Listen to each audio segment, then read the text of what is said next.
The first time I saw my dead grandmother was on a regular Tuesday, 3 months after her funeral. I was in my one-bedroom apartment in Brooklyn, surrounded by empty pizza boxes and overdue bills scattered across the coffee table. My bank account had exactly $47 in it. My car had been repossessed a week before, and I'd just been fired from my third job that year, this time from an electronics store where my boss accused me of lacking ambition. Ambition. The word echoed in my head as I stared at the cracked ceiling of my apartment at 2:37 a.m. I was 32 years old and the poster child for wasted potential. I had a business degree from a mediocre state university, and I'd always been a guy who could do something great someday. But that day never came. That's when I felt it. A cold that didn't come from my broken air conditioner.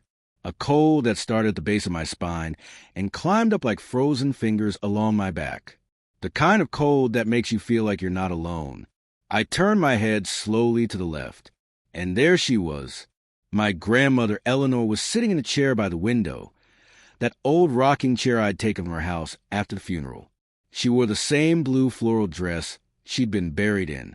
Her silver hair was perfectly styled as always, but there was something different about her eyes, a brightness, a clarity she hadn't had in the final years when dementia consumed her. My first instinct was to scream. My second was to check if I was having a stroke. But instead, I froze, watching her with a mixture of terror and fascination. "Breathe, Marcus," she said in that voice I'd known since childhood. "You always were dramatic. Why, you're dead," were the brilliant words I managed to pronounce. Very observant.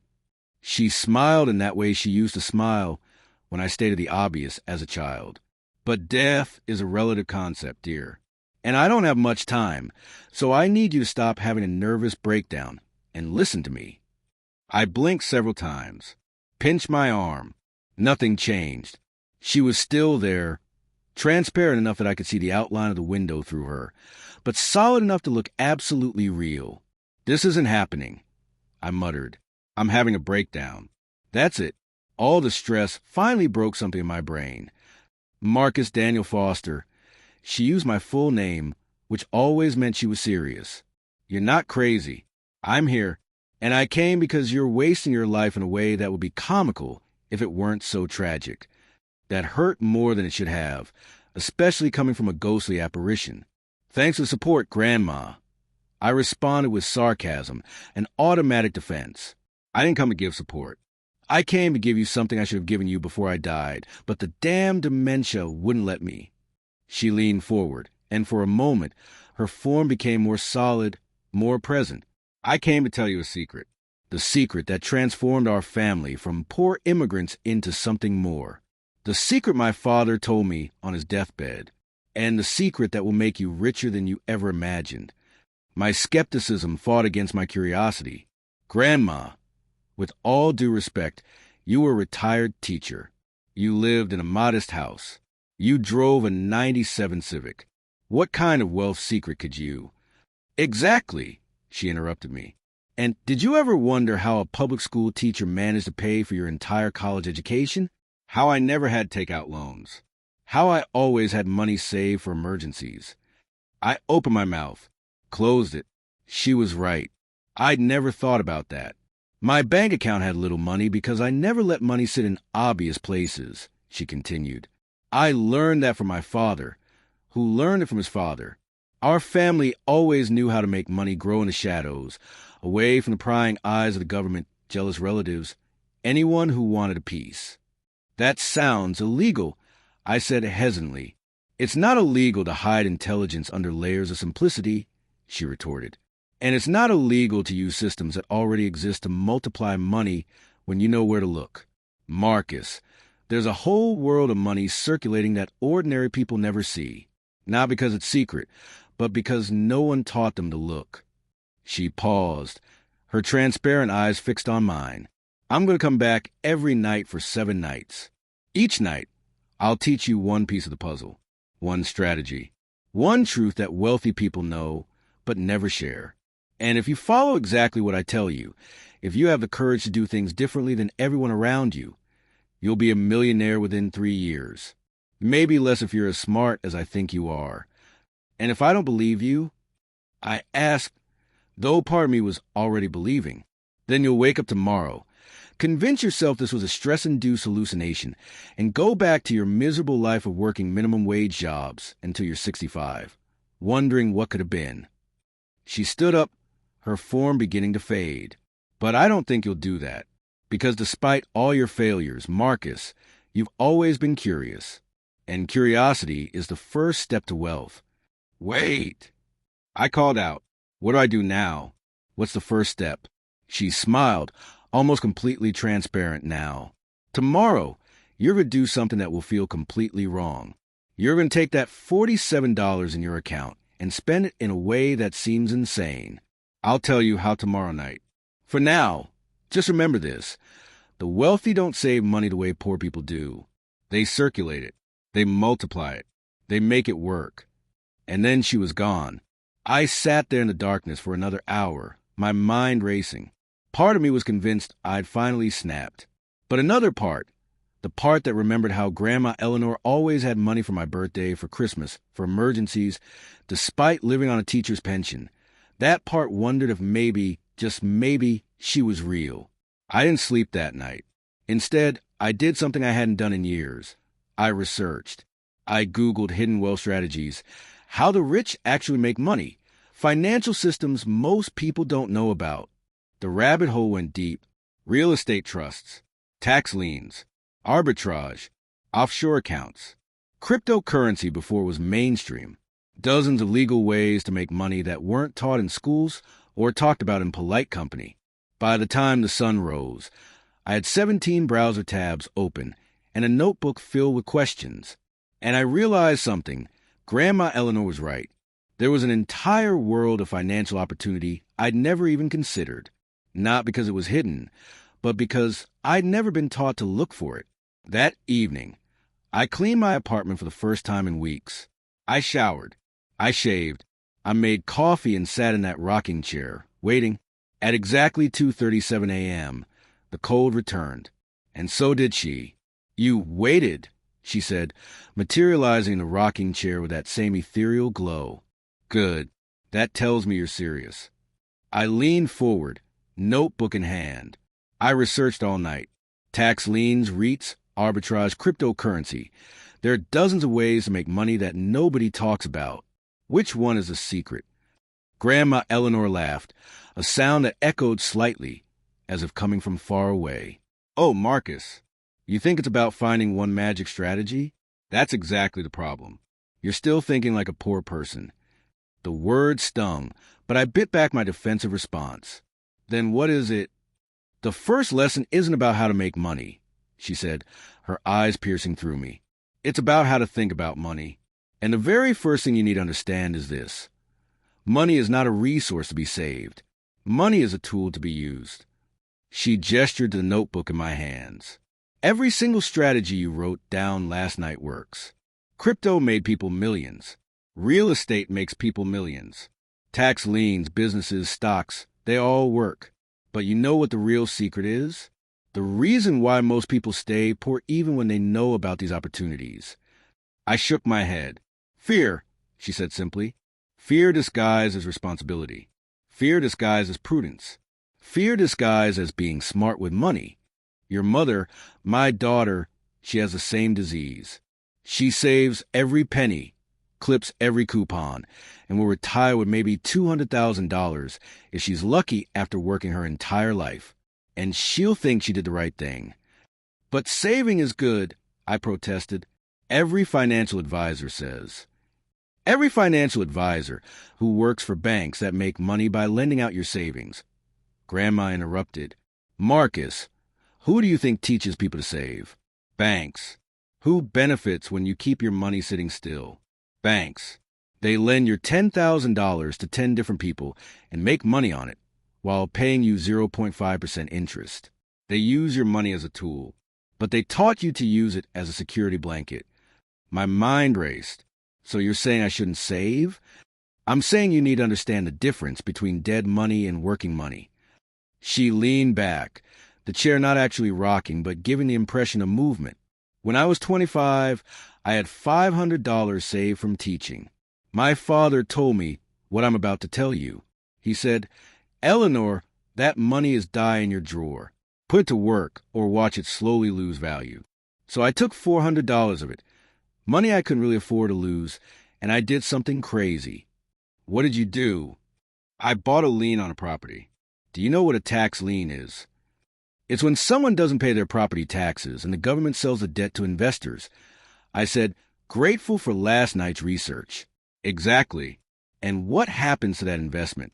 Either the property owner pays you back with interest, usually really high interest, or you can foreclose and take the property. Correct. That $400 lien, the owner paid it back in 6 months with 18% interest. I made $72 in 6 months. That's more than my savings account would have made in 5 years. She smiled at the memory. But here's what changed everything. I didn't celebrate that $72. I didn't treat myself. I didn't save it. I immediately bought another lien with the full $472. I started to see where this was going. For 3 years, I did nothing but recycle that money. Every time it came back with interest, I'd reinvest it. By year 3, my original $400 had become $3,800. By year 5, it was $18,000. Not because I found some secret formula, but because I understood one simple truth. Money grows when it moves, not when it sits still. She stood up, walking toward the window. Even though she was translucent, her presence felt heavy, important. Here's your first real lesson, Marcus. Tomorrow morning, you're going to take that $47 and you're going to spend it. Not on food, not on bills.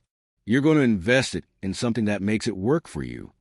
$47 isn't enough to invest in anything meaningful, I argued. And that, she pointed at me, is exactly the thought that keeps people poor. You know what $47 can buy? It can buy you access to county tax lien auctions online. It can buy you the registration fee for a reseller license. It can buy you supplies to start pressure washing driveways. It can buy you a domain name and hosting for a website. It can buy you inventory from a liquidation auction. It can buy you the ability to start. My hands were shaking as I wrote.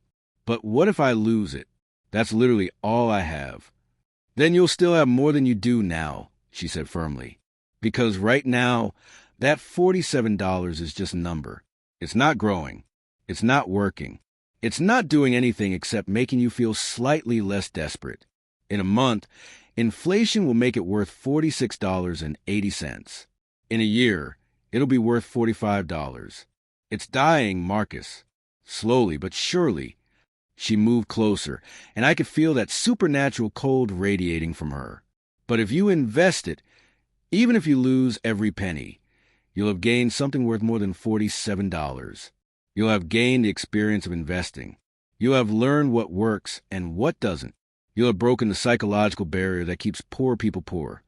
The fear of using money. So what exactly should I do with it? I asked, my skepticism warring with desperate hope. Tomorrow, you're going to research your county's tax lien auction system. Most counties have moved online. Find the smallest lien you can bid on, something under $50. Study the property. Check if it's worth anything. Then bid on it. Chances are you'll lose the auction because bigger investors will outbid you. But here's the secret. The act of trying, the act of researching, the act of participating, that's what changes your brain from a saver to an investor. She started to fade again. And Marcus, when you do this, you're going to feel sick. Your stomach will hurt. You'll want to back out. Every instinct will tell you this is irresponsible. That's your poverty programming talking. Your mother's voice in your head. Your teacher's voice telling you to save for a rainy day. Ignore it. What if... I started, but she held up a hand. Tomorrow night, I'll teach you lesson 2, how to spot opportunities that everyone else misses. But only if you complete today's lesson. Only if you prove you're willing to do what uncomfortable. The wealthy don't stay comfortable, Marcus. They stay hungry. And with that, she vanished. I sat there, staring at my laptop screen, my heart pounding. $47. My last $47. The money I needed for what? Ramen noodles? Another week of pretending I had my life together? Grandma Eleanor was right about one thing. That money was already dead. It wasn't enough to change anything. It couldn't pay my rent. Couldn't fix my car situation. Couldn't do anything except delay the inevitable. But if I invested it, I opened my laptop and typed, "How to buy tax liens online."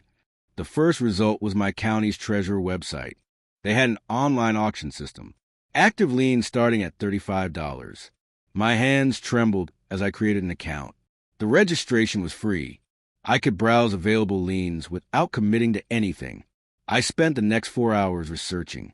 Found a property, a small plot of land in a rural area. The lien was $42. The property was worth maybe $8,000 according to Zillow.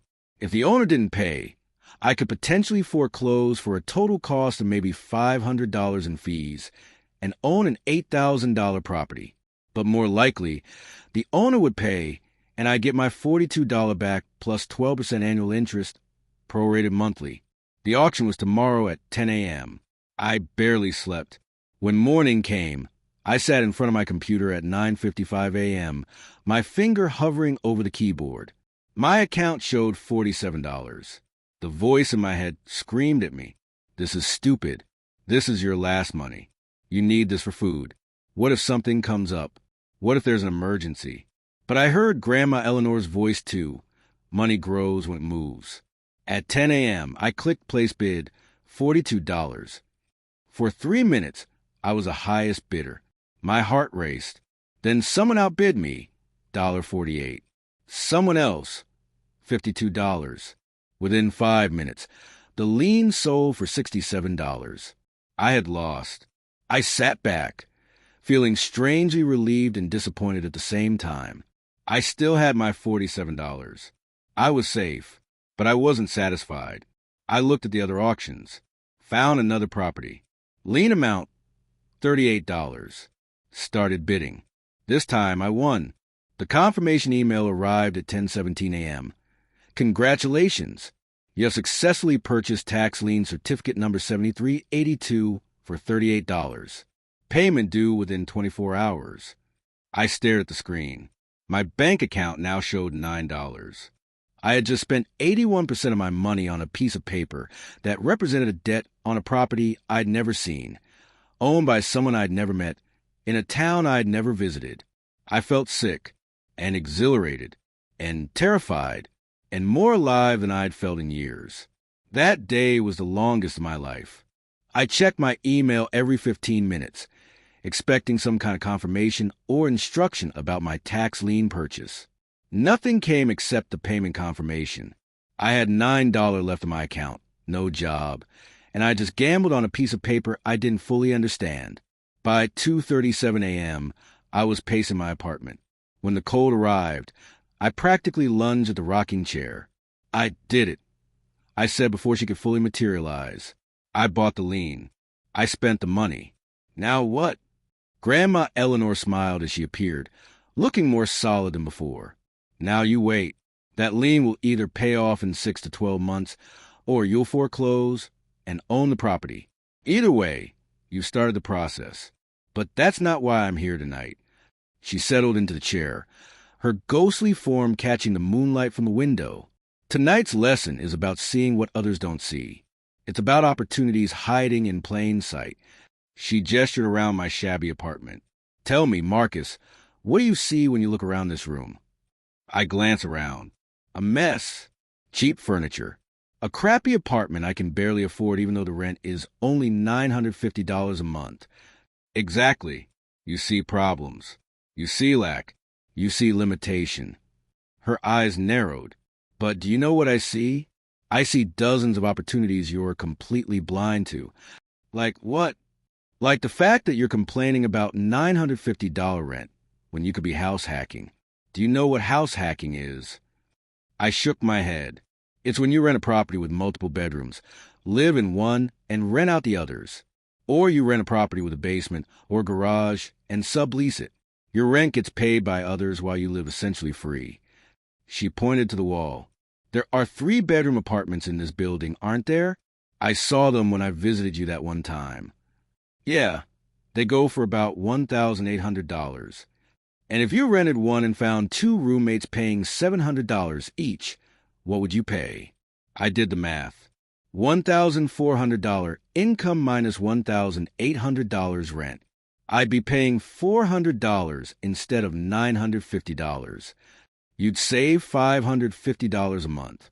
That's $6,600 a year. And that's just the beginning. She leaned forward. But you can't see that opportunity because you're thinking like someone who accepts their circumstances instead of engineering them. The wealthy don't ask, what can I afford? They ask, how can I make this work for me? My mind was spinning. But I need first and last month's rent plus security deposit. That's like $5,400. I have $9. Now you're thinking. You've identified the obstacle. That's step 1. She stood up, walking through my coffee table like it wasn't there, a reminder that this conversation was completely insane. So how do you solve it? I don't know. Get a job? Save up? That would take months, maybe a year. Or, she said, her voice taking on that teaching tone I remember from childhood, you find someone else who needs what you have and you trade. You negotiate. You create value out of nothing. I don't have anything to trade. Don't you? She pointed at my laptop. You have a business degree. You have time. You have the ability to work. Post an ad. Property management services in exchange for reduced rent. Offer to manage a small apartment building. Collecting rent. Handling maintenance calls. Showing units. In exchange, you live there free or reduced. I blinked. That's actually possible? It's not just possible, Marcus. It's common. Thousands of people live rent-free by managing properties. But nobody tells you this because nobody teaches you to think like an owner instead of a consumer. She walked a window. Or here's another one. Call property management companies. Offer to be an on-call maintenance coordinator for reduced rent in one of their properties. You don't fix things yourself. You just take calls and coordinate with contractors. Easy work for free housing. I was writing frantically. Why doesn't anyone talk about this? Because the system is designed to keep you thinking small. Your school taught you to get a job and pay bills. Your parents taught you to work hard and save. Nobody, absolutely nobody, taught you to see opportunities in negative space, to see solutions where others see obstacles. She turned back to me. Here's the second lesson, and it's the most important one you'll learn this week. Every problem is just an opportunity in disguise. But only if you train yourself to look for the solution instead of accepting the problem. That sounds like motivational poster nonsense, I said, immediately regretting my tone. But she laughed. It does, doesn't it? That's the tragedy. The truth has been repeated so many times by people who don't understand it that it's become meaningless. But let me make it concrete for you. She pointed out the window. There's a small business down the street from here, a dry cleaner. You walked past it 100 times. What do you see? A dry cleaner? I see a business with problem. They have empty wall space, empty counter space, a captive audience of local residents who wait 5 to 10 minutes for their clothes. That's a problem for them. Dead space and idle customers. But it's an opportunity for you. I don't understand. You approach them with a solution. I'll bring in a coffee machine and sell coffee to your waiting customers. We split the profits 50-50. You provide the space. I provide the machine and maintenance. The dry cleaner gets additional revenue from space they weren't using. You get a micro business with almost zero overhead. Both win. My skepticism melted into fascination. Does that actually work? It's how your great-grandfather started.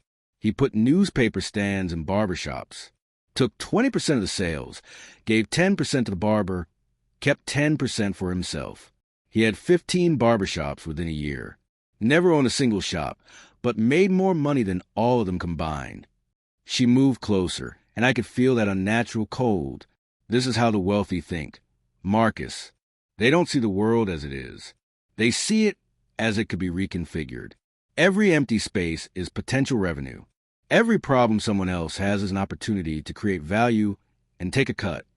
But how do I even start? I can barely afford to eat.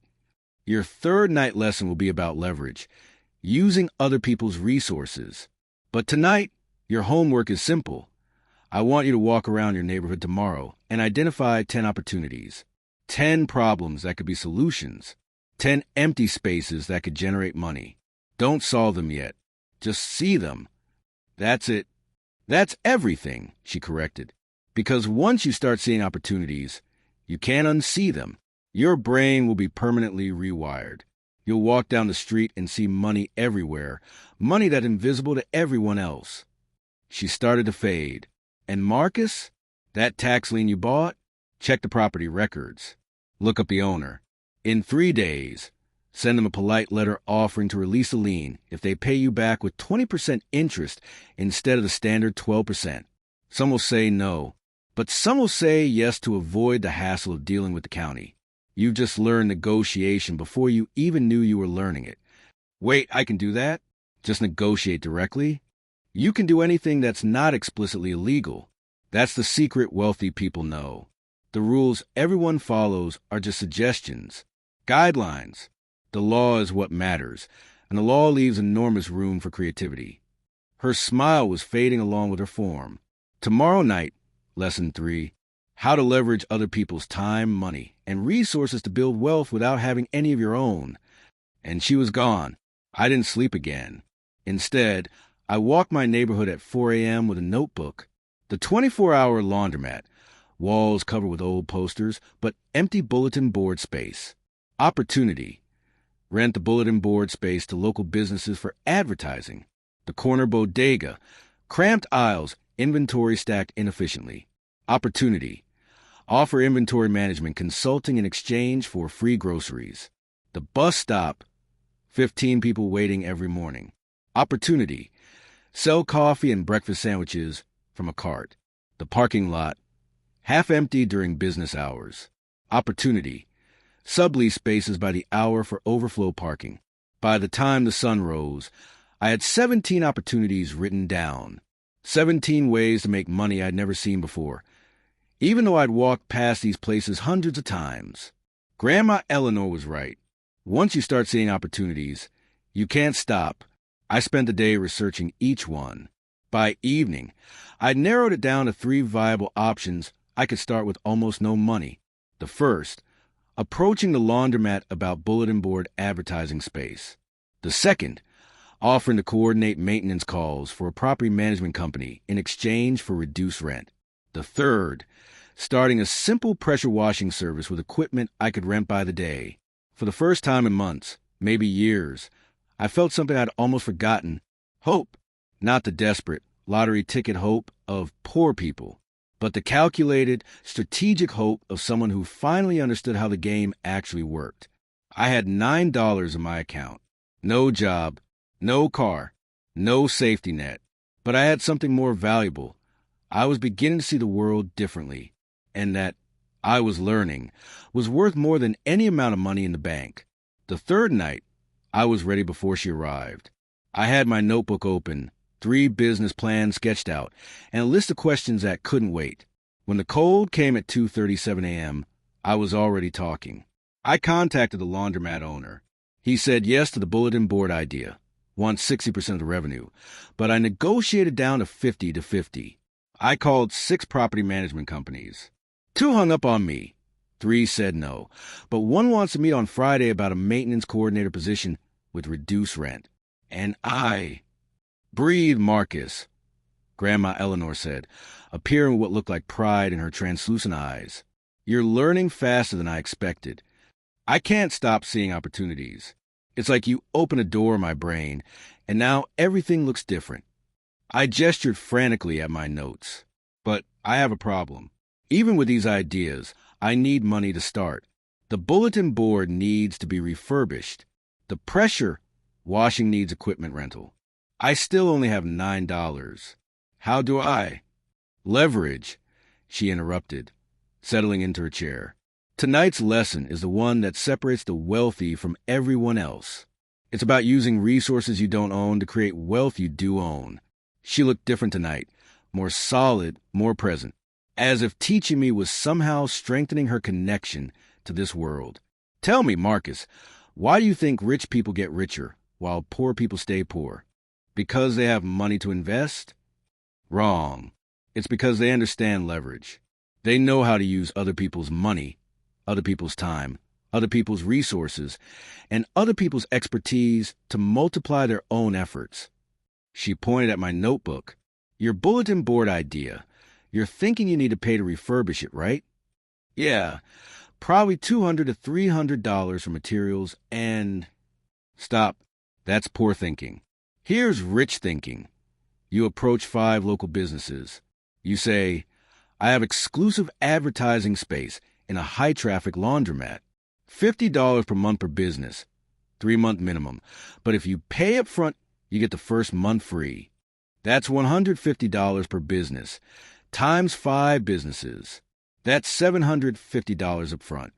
My eyes widened, but I don't have the space ready yet. Now you do. You take that $750, pay the laundromat owner $100 to refurbish the board, pocket $50 for yourself, and put $600 in reserve for the revenue split over the next months. You've just started a business with 0 personal capital. That's leverage. She stood up, and for the first time, I noticed she wasn't transparent anymore. She looked almost alive. But here's where it gets interesting.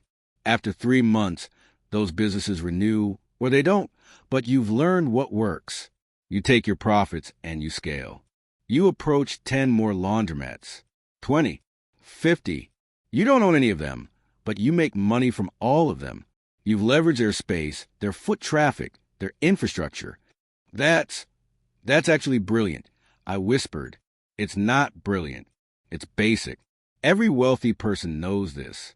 McDonald's doesn't make money from hamburgers. They make money from real estate. They leverage franchisees' capital to build restaurants on land McDonald's owns. The franchisee takes the risk and does the work. McDonald's takes a profit. She walked to my window. Looking out at the city, your great-grandfather understood this. He never owned a barbershop, but he made more than the barbers. He leveraged their space, their customers, their time. He provided newspapers, cheap to acquire, easy to distribute, and took a percentage of something that would have been sold anyway. So the secret is finding these arrangements where everyone wins but you win more? Exactly. The wealthy don't work harder. They work smarter. They create systems where money flows to them automatically because they position themselves as the hub of value exchange. She turned back to me. But here's what most people miss. You don't need money to do this. You need courage and creativity. She moved closer. Over the next 4 nights, I'm going to teach you 4 more lessons. But here's what you need to understand right now. Everything changes from this moment forward. You're not going to get rich from one deal, one lien, one bulletin board. You're going to get rich from understanding how money actually works and applying that knowledge 1,000 times. I'm ready, I said, and I meant it. Good. Because lesson 4 tomorrow is about multiplication. How to turn $1 into 10, 10 into 100, 100 into 1,000. Lesson 5 is about timing, knowing when to hold, when to fold, when to go all in. Lesson 6 is about protection, how to keep wealth once you built it. And lesson 7, she paused, her form flickering slightly. Lesson 7 is the one I almost didn't teach you. It's the one my father made me promise to only share with someone who proved they could handle it. It's the strategy that turned our family's comfortable wealth into genuine fortune. But I'll only teach you if you prove you can execute on everything I've taught you so far. What do I need to do? By the time I return tomorrow night, I want you to have made your first $100 profit. Not revenue, profit. Pure money in your pocket from using these principles. I don't care how you do it.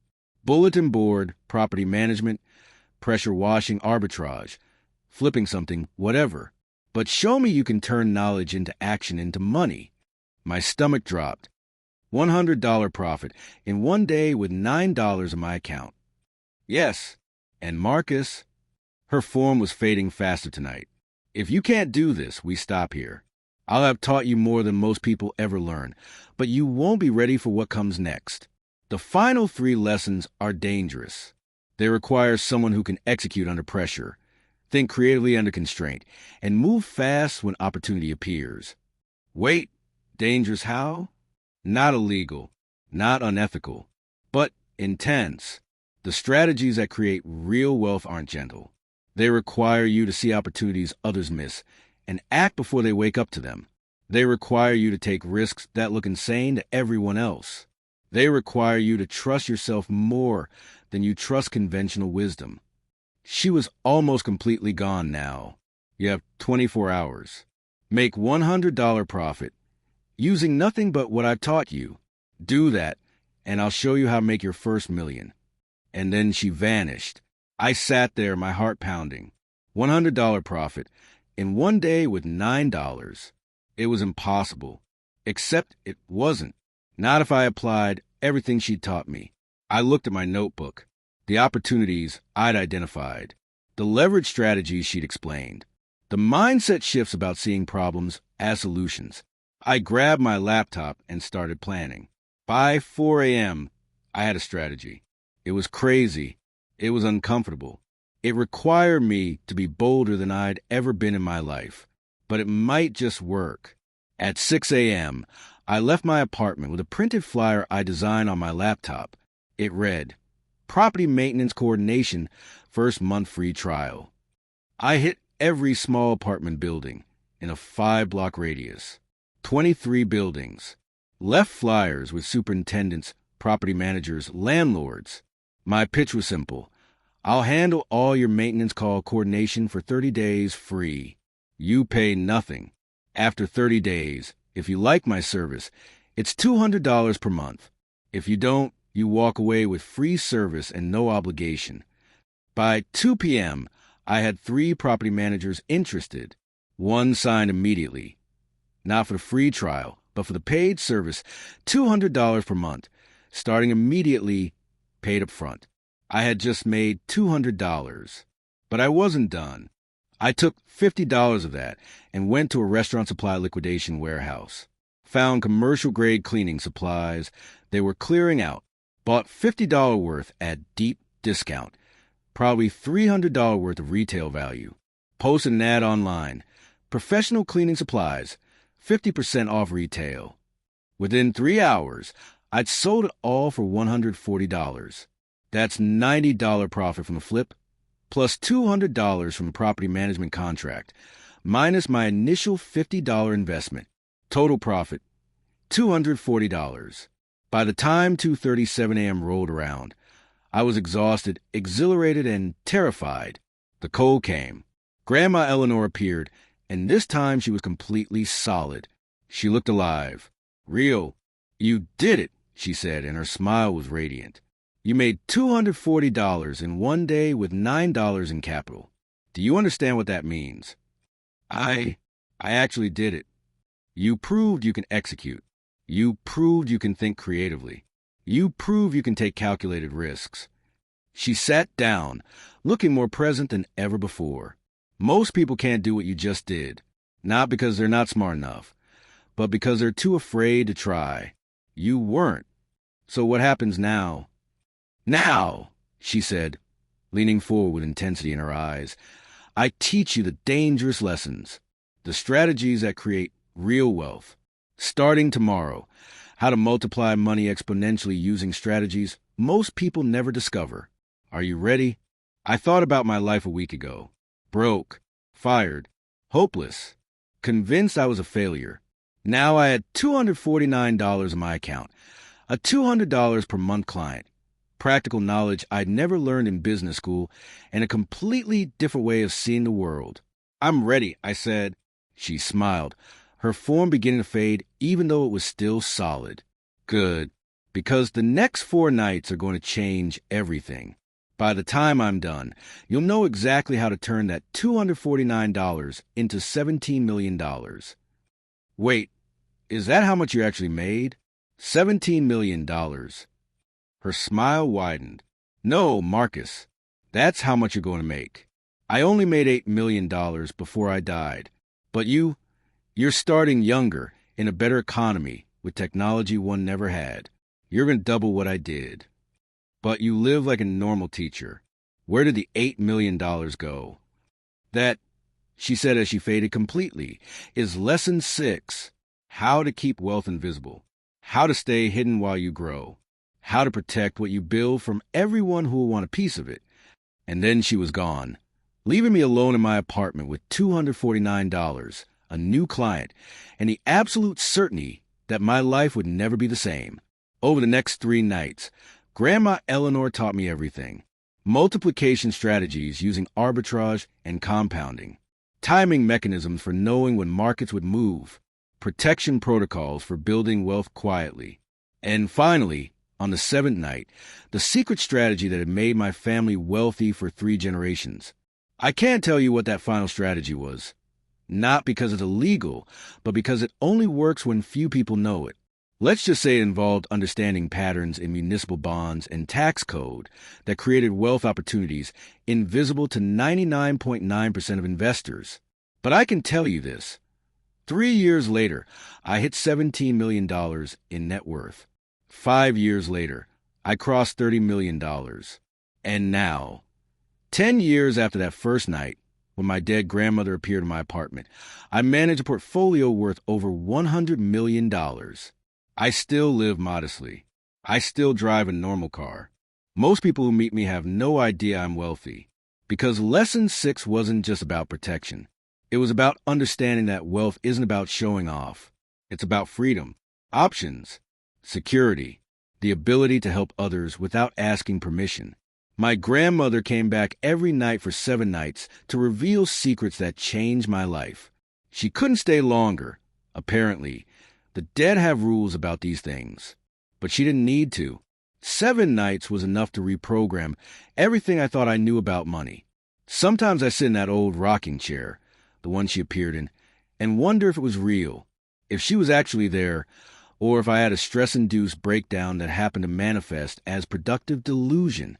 But then I check my account balance, look at my investments, remember the journey from $47 to $17 million, and I realize it doesn't matter if she was real or not. What matters is that I listened, I learned, I acted, and that made all the difference.